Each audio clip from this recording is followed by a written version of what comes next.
آئیے آج ہم بات کرتے ہیں درخشاں اردو کے بارے میں۔ اردو جو 12 کلاس والوں کے لیے ہے۔ درخشاں اردو کا پہلا چیپٹر ہے نذیر احمد کی کہانی، جس کا مصنف مطلب لیکھک ہے مرزا فرت اللہ بیگ۔ آئیے جانتے ہیں گہرائی سے مرزا فرت اللہ بیگ کا جد امجد مطلب دادا پردادا مرزا افضل بیگ بدخشاں سے ترک وطن کر کے شاہ عالم شانی کے زمانے میں ہندوستان آئے اور فوج میں ملازم ہوئے۔ فرحت کے دادا کا نام مرزا عبداللہ تھا، جس کی مالی حالت اچھی نہیں تھی۔ 1857 کے انقلاب سے یہ خاندان بھی متاثر ہوئے اور دلی سے ہجرت کر حیدرآباد دکن چلا گیا۔ تذکرہ نویسیوں کے مطابق مرزا فرحت اللہ بیگ ستمبر 1883 میں پیدا ہوئے، لیکن خود ان کے بیان کے مطابق وہ اگست 1885 میں تولد ہوئے، اور یہی صحیح ہے۔ فرحت کی جائے پیدائش محلہ چوڑی والان دہلی ہے۔ فرحت کے والد کا نام مرزا حشمت اللہ بیگ تھا۔ فرحت صرف 10 روز کے تھے تو ان کے والدہ مشرف جہاں بیگم کا انتقال ہو گیا۔ ان کی لاولد مطلب جن کا کوئی اولاد نہ ہو، اور بیوہ پھوپھی حسن جہاں بیگم نے انہیں اپنی اولاد کی طرح پالا۔ حضرت نظام الدین اولیاء کی درگاہ کی مسجد میں ایک بزرگ سید ولی اللہ رہتے تھے، انہوں نے ہی ان کی بسم اللہ کرائی۔ مولوی قمر الدین سے کلام پاک پڑھا۔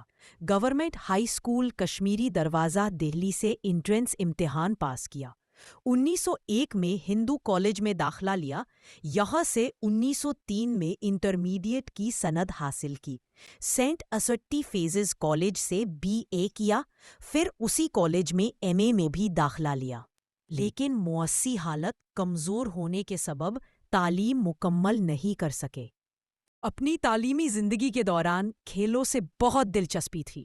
کرکٹ، ٹینس، پلیٹ، چوسر اور شطرنج وغیرہ سب کھیلتے فرحت اللہ بیگ۔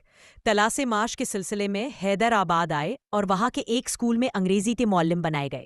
1908 میں ہائی کورٹ میں مترجم بنے۔ 1910 جوڈن سیال امتحان پاس کیا اور 1929 میں ہائی کورٹ کے انسپیکٹنگ افسر بنے۔ 1942 میں اسی عہدے سے سبق دوش ہوئے۔ فرحت کی شادی اگست 1908 میں ان کے چچا ساجد بیگ کی لڑکی نسیمہ سلطانہ سے ہوئی۔